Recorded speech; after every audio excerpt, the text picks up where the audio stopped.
अल्लाह के नाम से जो बड़ा ही मेहरबान और रहम करने वाला है। ए नबी, तुम क्यों उस चीज को हराम करते हो जिसको अल्लाह ने तुम्हारे लिए हलाल किया है?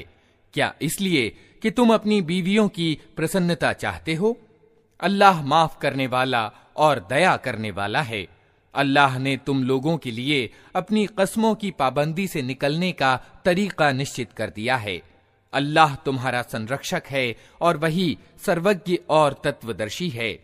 और ये मामला भी ध्यान देने के योग्य है कि नबी ने एक बात अपनी एक बीवी से रहस्य में कही थी, फिर जब उस बीवी ने किसी और पर वो रहस्य प्रकट कर दिया और अल्लाह ने नबी को इस रहस्योद्घाटन की सूचना दे दी, तो नबी ने उस पर किसी हद तक उस बीवी को खबरदार किया और किसी हद तक उसे टाल दिया। फिर जब नबी ने उसे रहस्योद्घाटन की ये बात बताई तो उसने पूछा, आपको इसकी किसने खबर दी? नबी ने कहा, मुझे उसने खबर दी जो सब कुछ जानता है और खूब खबर रखने वाला है। अगर तुम दोनों अल्लाह से तौबा करती हो तो ये तुम्हारे लिए अच्छा है, क्योंकि तुम्हारे दिल सीधी राह से हट गए हैं। और अगर नबी के मुकाबले में तुमने जत्थाबंदी की तो जान रखो कि अल्लाह उसका संरक्षक है और उसके बाद जिब्रील और सभी नेक ईमान वाले और सब फरिश्ते उसके साथी और सहायक हैं। असंभव नहीं कि अगर नबी तुम सब बीवियों को तलाक दे दे तो अल्लाह उसे ऐसी बीवियां तुम्हारे बदले में प्रदान कर दे जो तुमसे अच्छी हों, सच्ची मुसलमान, ईमान वाली, आज्ञाकारी, तौबा करने वाली, इबादत करने वाली और रोजेदार, चाहे विवाहिता हों या कुंवारियां हों। ऐ लोगों जो ईमान लाए हो, बचाओ अपने आप को और अपने घर वालों को उस आग से जिसका ईंधन इंसान और पत्थर होंगे, जिस पर कठोर स्वभाव के सख्त पकड़ करने वाले फरिश्ते नियुक्त होंगे, जो कभी अल्लाह के आदेश की अवहेलना नहीं करते और जो आदेश भी उन्हें दिया जाता है उसका पालन करते हैं। उस समय कहा जाएगा, ऐ इनकार करने वालों, आज उज्र पेश न करो, तुम्हें तो वैसा ही बदला दिया जा रहा है जैसा तुम कर्म कर रहे थे। ऐ लोगों जो ईमान लाए हो, अल्लाह से तौबा करो, विशुद्ध तौबा। असंभव नहीं कि अल्लाह तुम्हारी बुराइयां दूर कर दे और तुम्हें ऐसी जन्नतों में दाखिल कर दे जिनके नीचे नहरें बह रही होंगी।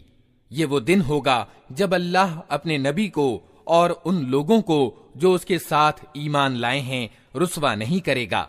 उनका प्रकाश उनके आगे आगे और उनके दाहिनी ओर दौड़ रहा होगा और वे कह रहे होंगे कि ऐ हमारे रब, हमारा प्रकाश हमारे लिए पूर्ण कर दे और हमें माफ कर। तुझे हर चीज की सामर्थ्य प्राप्त है। ऐ नबी, काफिरों यानी इनकार करने वालों और मुनाफिकों यानी कपटाचारियों से जिहाद यानी संघर्ष करो और उनके साथ सख्ती से पेश आओ। उनका ठिकाना जहन्नम है और वो बहुत बुरा ठिकाना है। अल्लाह इनकार करने वालों के मामले में नूह और लूत की बीवियों को मिसाल के तौर पर पेश करता है।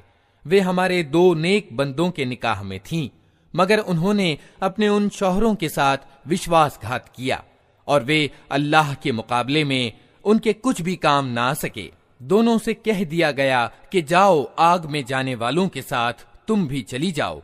और ईमान वालों के मामले में अल्लाह फिरौन की बीवी की मिसाल पेश करता है कि जब उसने प्रार्थना की कि ऐ मेरे रब, मेरे लिए अपने यहाँ जन्नत में एक घर बना दे और मुझे फिरौन और उसके कर्म से बचा ले और मुझे जालिम लोगों से छुटकारा दे।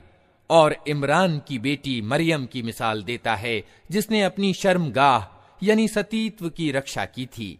फिर हमने उसके अंदर अपनी ओर से रूह यानी आत्मा फूंक दी और उसने अपने रब के बयानों और उसकी किताबों की पुष्टि की और वो आज्ञाकारी लोग